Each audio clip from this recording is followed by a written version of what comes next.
and good evening, our beloved viewers. Welcome to this English news edition. Here are the major stories.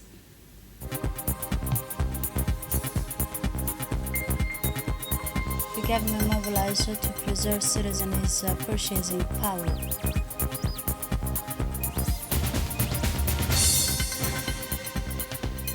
The Coast Guard claiming national champion for the fourth consecutive year. For the international scene, UN Secretary General focus on stability and development concerning Syria. Those were the headlines. Thanks for joining us in our newsroom. A consultative meeting concerning the national task forces to monitor the latest development in the Middle East tension.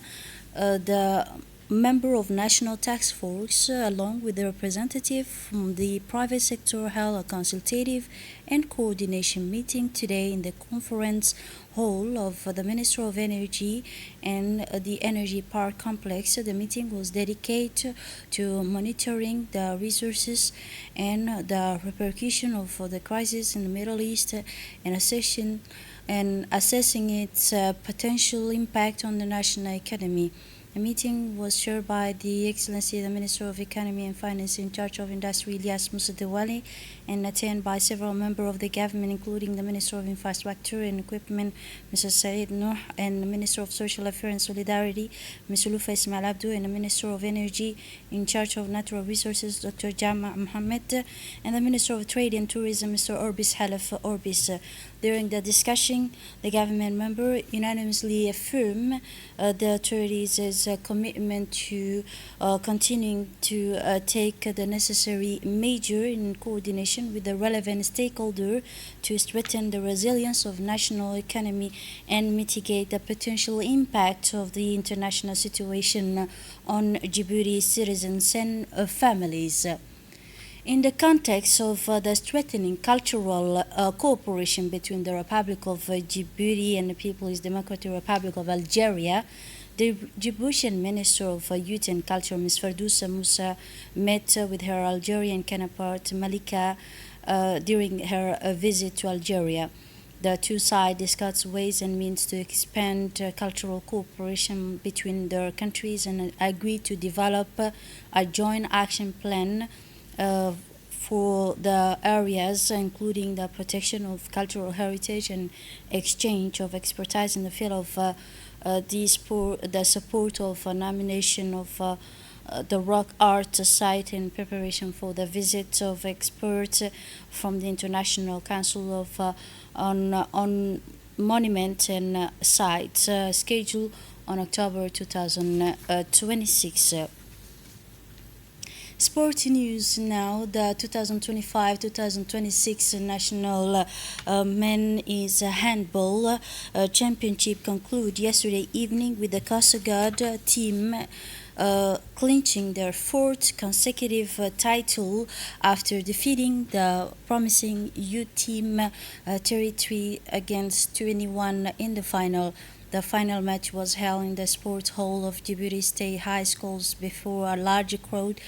Both teams displayed strong performance by the Coast Guard, ultimately prevailed, securing the victory and reaffirming their status as one of Djibouti's leading handball club. The final ceremony began with a minute of silence in memory of the Minister of Defense, Hassan Umar Mohammed, in the recognition of his contribution to the nation. The match was attended by the Secretary of State for Sport, Ms. Fatouma Ali Abdullah, along with several officials from the Secretary of State for Sport, including the Secretary General, Ms. Khadija Ibrahim Idris.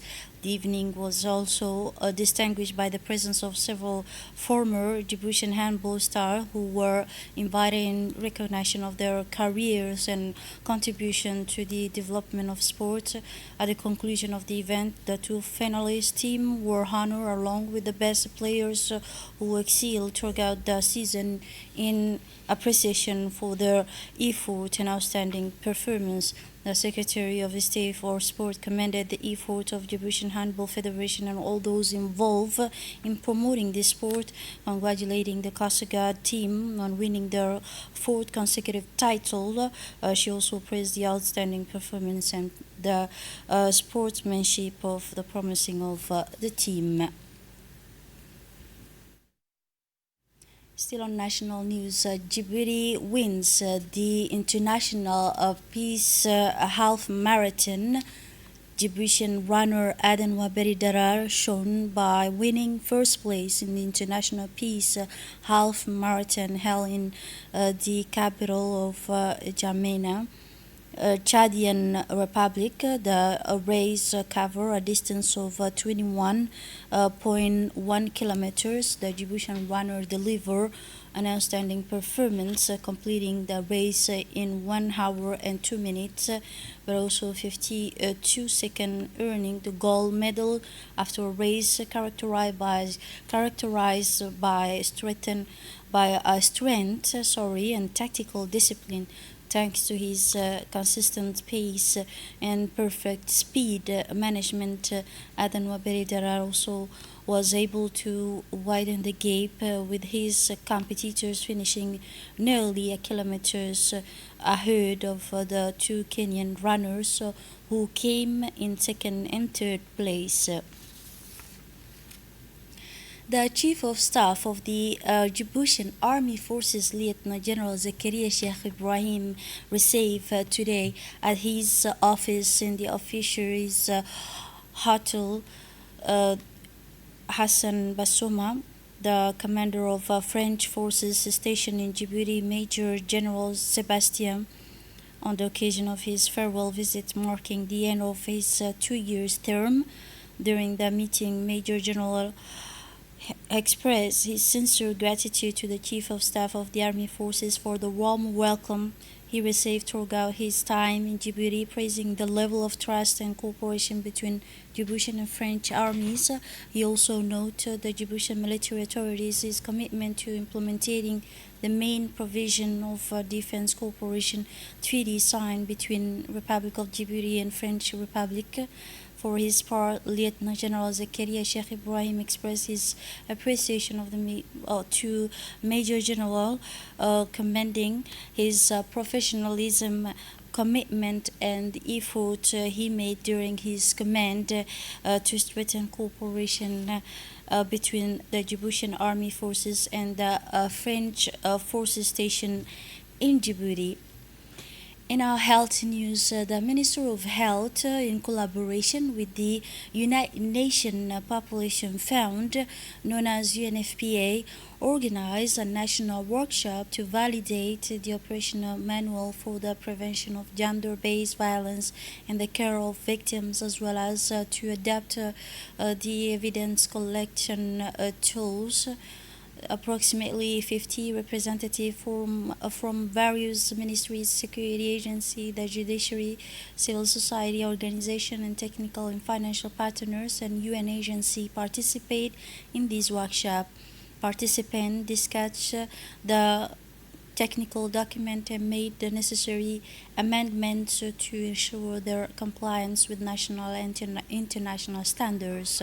The workshop was facilitated by the technical advisor of University Hospital of Djibouti and the specialists in obstetric and gynecology at the regional hospital in Dakhil.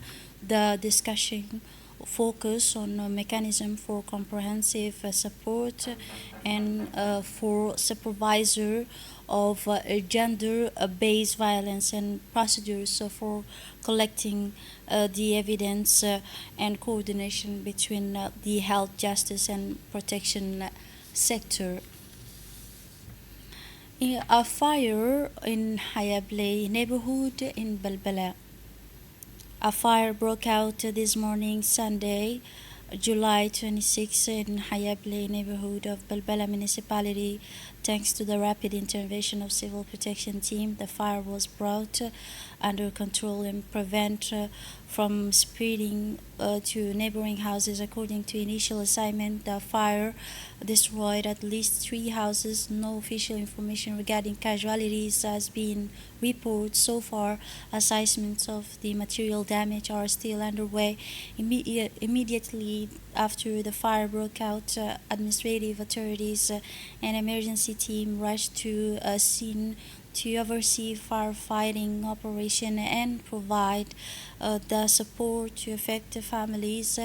Among the officials present were the governor of Djibouti City, Mr. Abdi Hassan, and deputy governor of the 5th district, Ms. Fatima Ibrahim. Authorities praise the efficiency and rapid response of civil protection personnel and all emergency team who were able to contain the fire quickly, preventing it from spreading to neighboring houses. She said.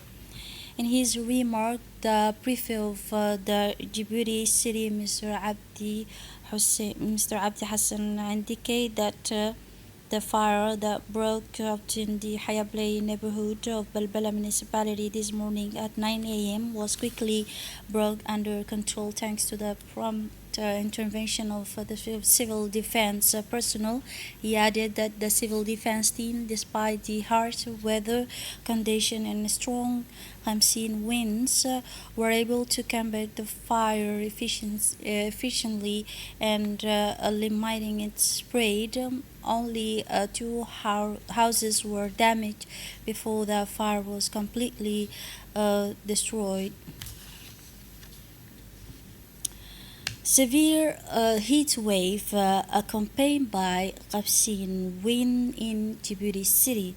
This morning, Djibouti City is experiencing a wind accompanied by a significant rise in temperature. Obscene winds are characterized by their hot, dry, and dusty nature, which can lead to reduced visibility and increased feeling of heat.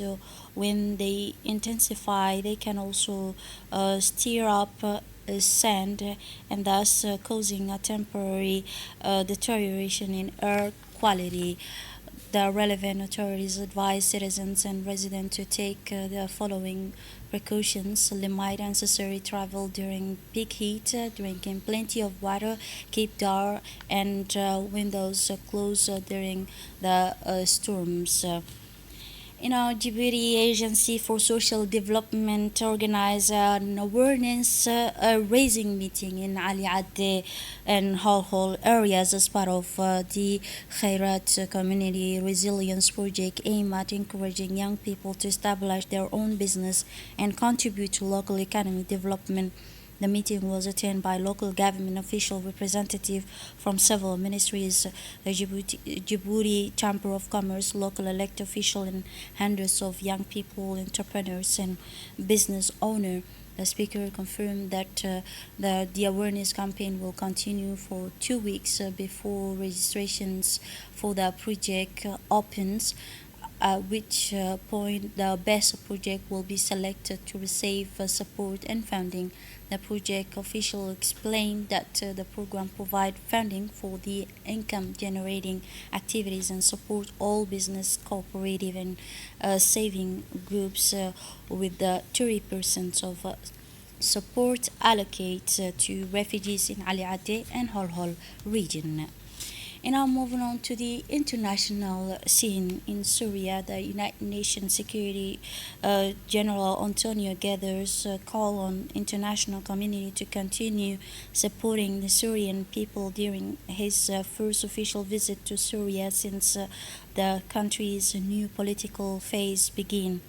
During his visit, Mr. Antonio Guterres emphasized the importance of strengthening international cooperation to support Syrians, bolster state institutions, and create the necessary foundation for achieving stability and development. The UN Security General also stressed the need to intensify regional and international efforts to support reconstruction, promote economic recovery, and improve living conditions for the population of Syria. This is it for this edition. Thanks for watching and have a wonderful evening.